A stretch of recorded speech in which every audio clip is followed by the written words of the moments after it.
C'est Christian Clavier, je suis avec Eric Emmanuel Schmitt. Alors là, je lis son livre « Élixir d'amour ». C'est la potion magique pour être amoureux. Qu'est-ce que c'est? Mais on a envie de savoir. Alors bien sûr, bon, je peux le savoir parce que j'ai le livre entre les mains, puis je peux l'écouter avec le livre lu. Donc j'ai pas d'excuse de pas savoir comment ça se passe. Vous avez un couple qui se sépare. Oui. 1000 kilomètres au plus, 10 000 kilomètres. C'est Montréal, je sais pas combien, 8 000, 6 000, bon, c'est déjà pas mal. Et l'océan. Et ils veulent se rejoindre quand même. Il y en a un des deux qui veut rejoindre l'autre. Alors comment fait-il? Alors, en fait, oui, Adam et Louise se sont séparés, ça a été passionné, ça a été... et la séparation est saignante. Au bout de combien de temps? Au bout de 5 ans. Lui est toujours attaché à elle puisqu'il lui demande son amitié, en lui disant « Seule la peau sépare l'amour de l'amitié ». Il dit « C'est rien ». Et elle lui dit « C'est énorme ». Elle ne supporte pas de ne plus avoir cet homme dans ses bras, etc. Ouais. Donc ils sont à distance. C'est lui qui est un peu le fugitif. Non, lui est resté à Paris, c'est elle qui a fui. Ce qui montre, c'est elle qui tient plus encore à l'autre, puisque c'est elle qui met de la distance pour arriver à supporter la séparation.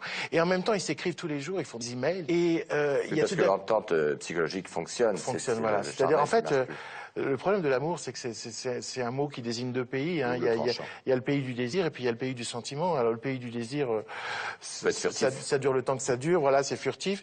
Et le pays du sentiment, ça s'ancre. Alors nos belles histoires, elles sont à la frontière des deux pays. Mais là, ce qui s'est passé, c'est que le sentiment est très très fort entre eux, mais le désir a eu un amollissement, des faiblesses. Lui est allé voir ailleurs, donc... Elle a imposé la séparation, mais en fait, ils tiennent l'un à l'autre, et elle va lui lancer un défi.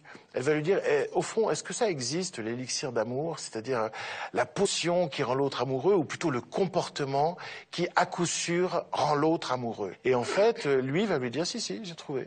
Dans mon métier, la psychanalyse, il y a un moyen de rendre l'autre amoureux.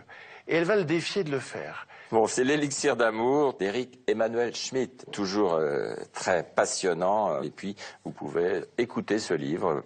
Alors, dans ces cas-là, c'est Odile Cohen et Adrien Antoine qui lisent vos personnages. Adam et Louise. Eric Emmanuel Schmitt qui retrouve dans un instant pour cet élixir d'amour qui va vous plaire tout l'été. Oh là, il fait chaud. Il fait pas chaud. Quelle chaleur, mon vieux. Enfin, depuis le temps que je voulais y aller, là voilà la Côte d'Azur. Moi, je voulais aller au Touquet, mais il plaît un jour sur deux là-bas. Et comme à l'hôtel, ils n'ont pas accepté mes conditions, des payés moitié prix les jours de pluie, ils ont perdu un client et puis c'est tout. Ici, il fait chaud, mais au moins, il ne plaît pas. Regardez-moi tous ces beefsteaks qui s'érotissent au soleil, là. Regardez-moi ça. Il y en a, c'est même plus des fesses qu'ils ont, c'est de la tôle ondulée. Ah, ouais, c'est là, regardez ça. Avec les Saint-Bernard en vadrouille, là. Et l'autre à côté, elle en a des petits avec des gros bouts. Elle irait bien avec mon voisin, dis donc. Celui de la radio. Parce que lui, il a des petites mains et une grande gueule.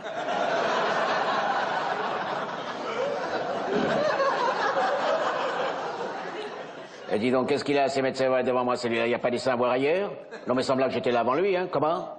Salope? Qui ça, salope? Toutes des salopes, dis donc, parlez pour vous, hein. Ma femme, c'est pas une salope, hein. C'est une saleté, c'est vrai. Mais c'est pas une salope, comment? Elles font ça exprès pour nous exciter, moi ça m'excite pas. Je dis pas qu'il n'y a pas des femmes qui font pas ça exprès pour vous exciter, mais c'est la loi de l'offre et de la demande, hein. Ce type-là, il doit souffrir d'une agressivité embryonnaire. C'est-à-dire que quand il était petit, il a dû être nourri au lait en poudre. Forcément, il en veut à toutes les mamelles. Et Fred, il explique ça très bien, hein, Fred. Comment? C'est de la provocation. Ah oui, c'est ça que j'ai dit, oui, c'est de la provocation. Comment? Il n'y a qu'à répondre à la provocation par la provocation. Oui, bah, répondez sans moi, hein. Je tiens pas à l'attraper un coup de soleil là-dessus, moi, hein. Si c'est pour passer la nuit trempé dans un verre d'eau froide, eh ben, très peu pour moi, hein. Voilà.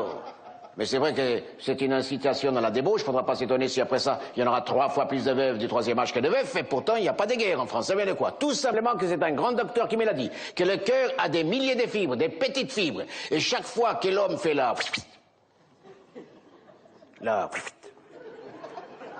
chose que la morale réprouve, mais que la physique approuve, il a une centaine de fibres qui cassent. Et un jour, flop, il casse la dernière fibre. Oh, moi, de ce côté-là, je me surveille. Ça fait peut-être 5 ans que j'ai pas cassé des fibres. Éric Emmanuel Schmitt. 3 mots qui sonnent comme succès, puisque l'élixir d'amour, roman chez Albin Michel, sera le succès de l'été, parce que l'amour est éternel et c'est l'amour, l'été, qui prend la prépondérance sur l'action. Vous, votre action en été, c'est particulièrement le théâtre à Avignon, c'est là que vous allez aller. J'avoue que j'adore aller au Festival d'Avignon au début de l'été.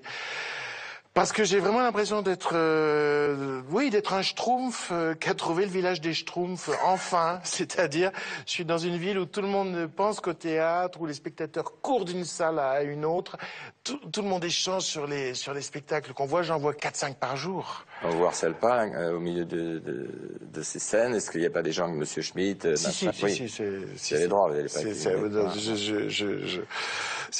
faut surtout pas que je me déguise, parce que même déguisé, ils me reconnaîtraient, là.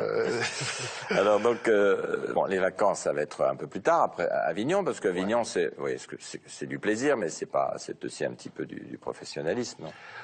Oui, enfin, même non, si ouais, non. Et après ça, il y a la détente. J'y allais déjà dans mon enfance. Dans les mers du Sud. Oui, alors après, voilà. La Méditerranée. La Méditerranée, la Grèce, l'Italie, enfin Rome. Je vais toujours passer du temps à Rome. C'est la ville, non? Rome, on habite quelque part, on descend dans la rue, il n'y a pas d'autre raison que d'être dans la rue. La ville vous appartient, on la marche. On s'arrête. On n'est jamais déçu. Jamais, tout est beau. Et puis la Grèce, c'est vrai que j'aime bien aussi aller en Grèce. Et j'aime en Grèce, y compris la ville d'Athènes, que tout le monde déteste. Parce que. C'est l'animation, ça grouille, c'est quoi? C'est ça. C'est pire que New York, ça vit du matin au soir. C'est déjà l'Orient. J'adore.